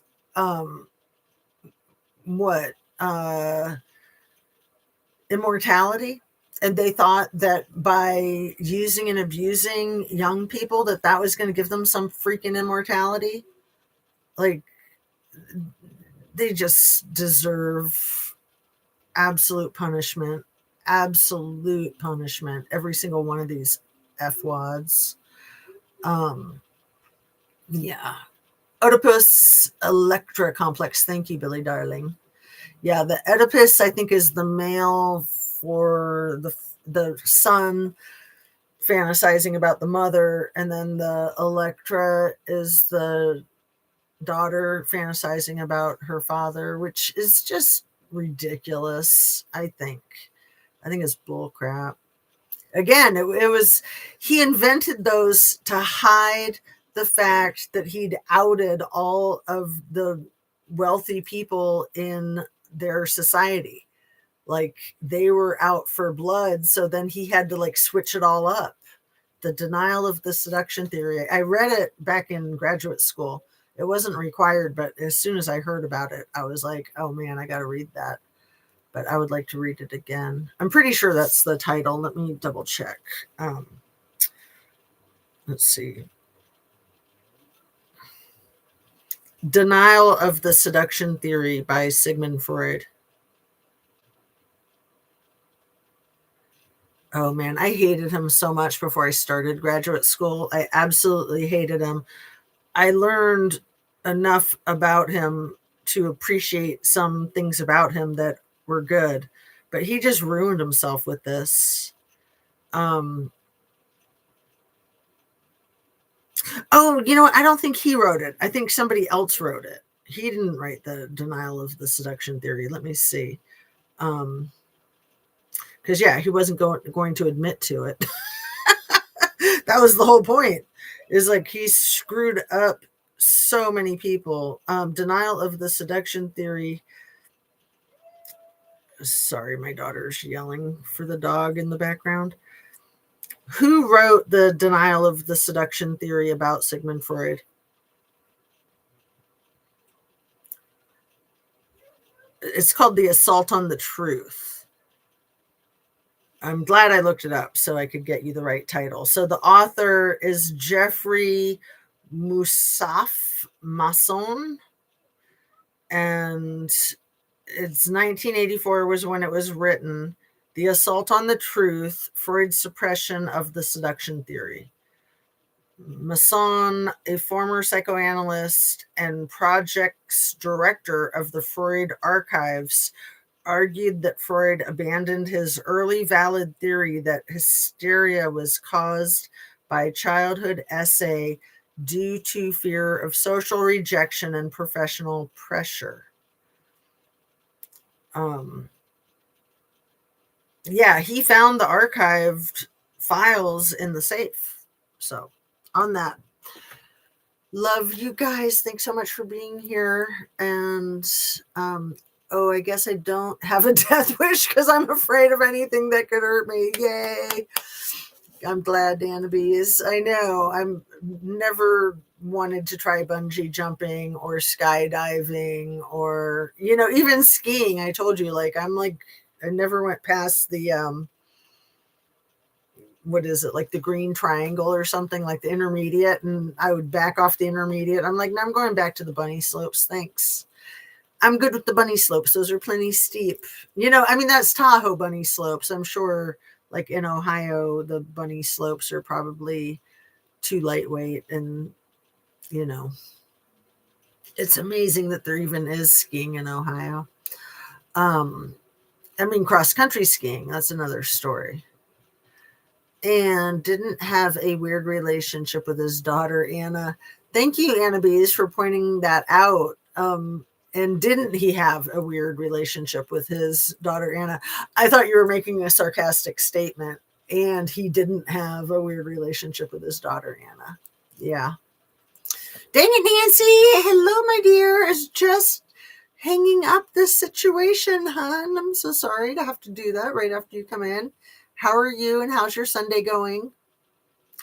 So I do want to wrap up because we're hitting the 2-hour mark and I don't like my videos to go so long that they're burdensome to try to watch for other people or for me to review them, because I do like to review my videos, even though it's not my priority anymore. My priority is to get more new information, but it's a good way to learn and, you know, improve quality control. Very good way to have quality control. So, all right. Thanks so much for coming in, and sorry to abandon you, my dear. I always miss out on the good stuff. I'll watch the replay. If you want to send me your digits, I can text you before I come on live. JusticeAtooZ @gmail.com. And anybody that wants, Billy Darling, you too, Anybody who wants me to text them when I'm coming on live. I just have a small handful of people that I text. I'd be happy to add to my list. Not a problem at all. And I hope you have a really good rest of your weekend and get started off to a really good week. So again, JusticeAtooZ at gmail.com. So it's the TOO that is the trick to make sure that it goes through. So thanks for being here. Sending you love. See you soon. Have a great one.